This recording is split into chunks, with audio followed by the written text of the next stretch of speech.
spent a very long time trying to understand and appreciate how we can build consensus within our society today, especially with the role that social media platforms play.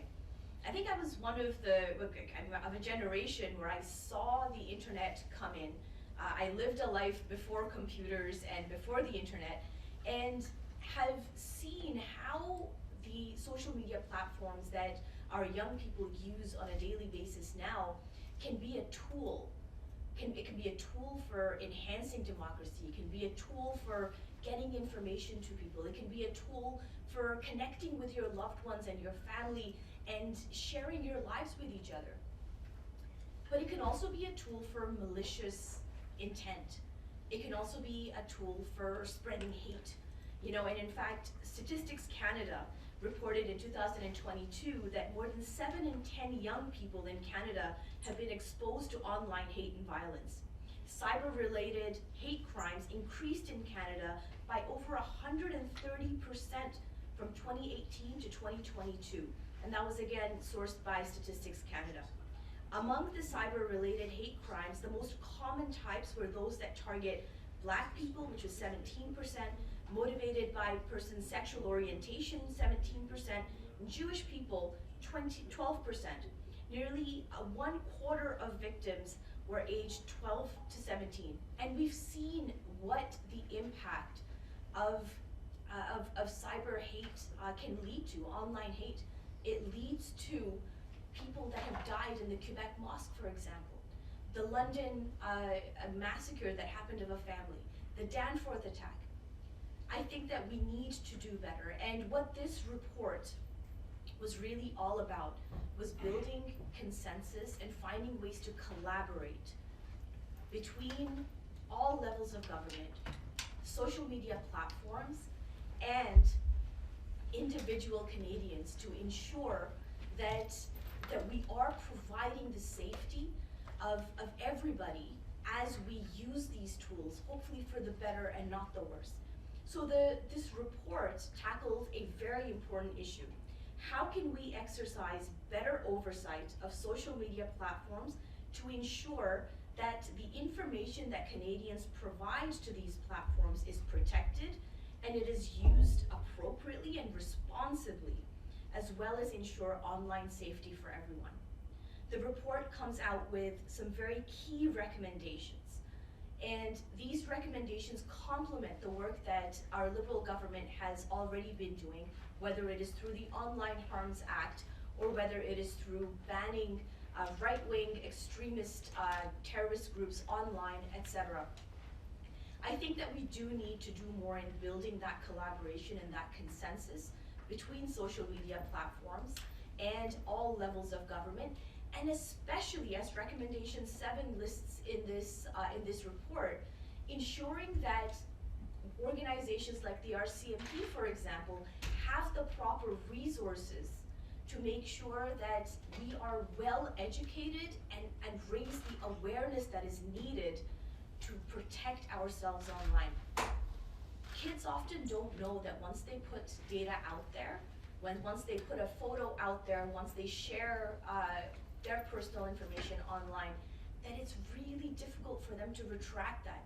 And I think we need to reevaluate PIPEDA, for example, and our privacy laws to ensure that they have the ability to do that. So I really welcome this report. I think it is a positive step forward. It complements and helps what our government's current measures have been to address this very important issue. And I really look forward to all social media platforms in coming together and finding a way to keep our communities safe, to protect the data of Canadians, especially young people, and to make sure that there is enough awareness and education that people understand the implications of how we conduct ourselves online, and to create a better, safer community for everyone. Thank you for your time today, and I'm more than willing to take some questions. We will now go to the questions. On va maintenant procéder des questions.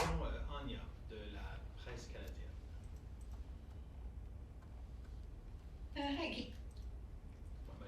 Hang on, sorry, Anya. En anglais. Can you hear Can me? you hear me now? Yeah, go ahead. Great. So, you mentioned that these recommendations are complementary to some of the legislation that's been proposed. Are there any recommendations that aren't in, the Online Harms Act or Bill C-27 that updates that updates PIPEDA? Like, what are the recommendations here that aren't already underway? Well, I look forward to our government's response to these recommendations in 120 days from the tabling of this report as it was tabled today, to make sure that everything that is covered in these recommendations is being addressed by our Liberal government, and that it is in fact complementary. Obviously, there are many implications with bills, whether it's direct or indirect, and I look forward to seeing what and how the government will respond. And I look forward to working with, quite frankly, all members in the House, because this is an issue that impacts each and every one of us in our communities. And for my follow-up, wondering if you can tell me a little bit more about the recommendation on disinformation. I think that's the kind of the only piece that isn't at least broadly covered by some of the other legislation. So what would you like to see in terms of action on disinformation? Recommendation 6 is the one that you're talking about, and I'll just say it for the record, that the Government of Canada adopt a European Union-style code of practice on disinformation and compel social media platforms to report regularly on their trust and safety activities in Canada and provide Canadian researchers with access to their data. But if we're looking at our everyday lives and how we interact with social media platforms, I think a lot of people go to social media platforms for their news, for their information, and that, for me, puts a duty on social media platforms to be able to provide that correct information, to be able to provide information that is not disinformation, that is not misinformation, and that is not malicious in its context. Now, the Ethics Committee continues to work on this issue of misinformation, disinformation, especially as it pertains to parliamentarians, for example, in relation to how online information is shared. So I think this is one of the biggest issues of our time, and one that we really need to focus on, and I'm looking forward to working with not just our Minister of Justice, but with all levels of and all different departments to make sure that we are really combating this issue in a good way.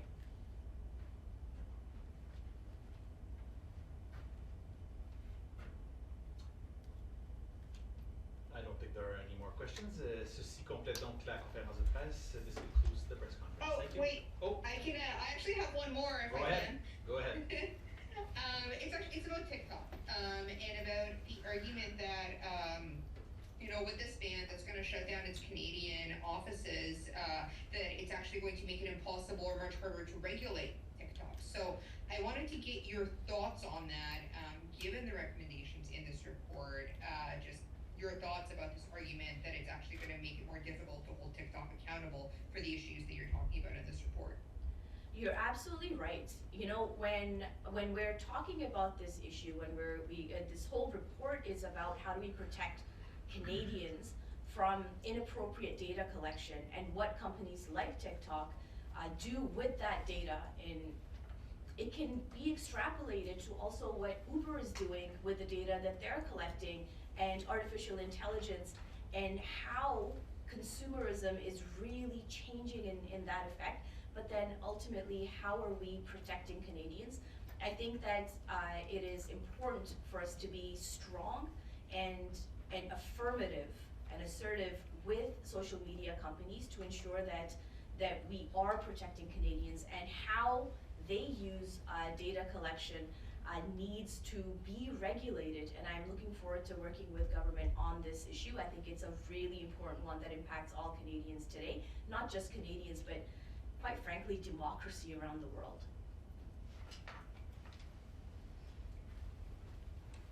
Are there any other questions, Anya or Fallon? All right. Oh, yes, Anya has another question. Okay, I promise it's the last one, but really just a quick follow-up. But isn't what you were talking about, the work that you were just talking about, going to be impossible or much more difficult if TikTok doesn't have anybody in Canada to talk to or work with? Well, I really appreciated, regardless of whether I liked their answers or not, the fact that TikTok did come in into this committee to give their feedback, and I think that there are ways that we can absolutely work with social media companies. Of course, having that jurisdiction, that touch point in Canada is really important, and that's why, you know, one of the things that I've advocated for is not just TikTok, but all social media platforms have a Canadian office. But we need to find ways to make sure that we are, at the first and foremost, protecting Canadians and their safety online.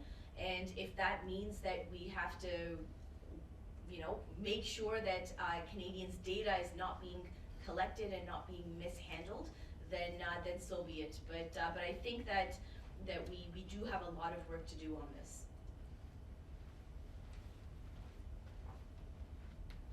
All right, so this officially concludes the press conference. Merci. Thank you all very, very much today. I really appreciate your patience.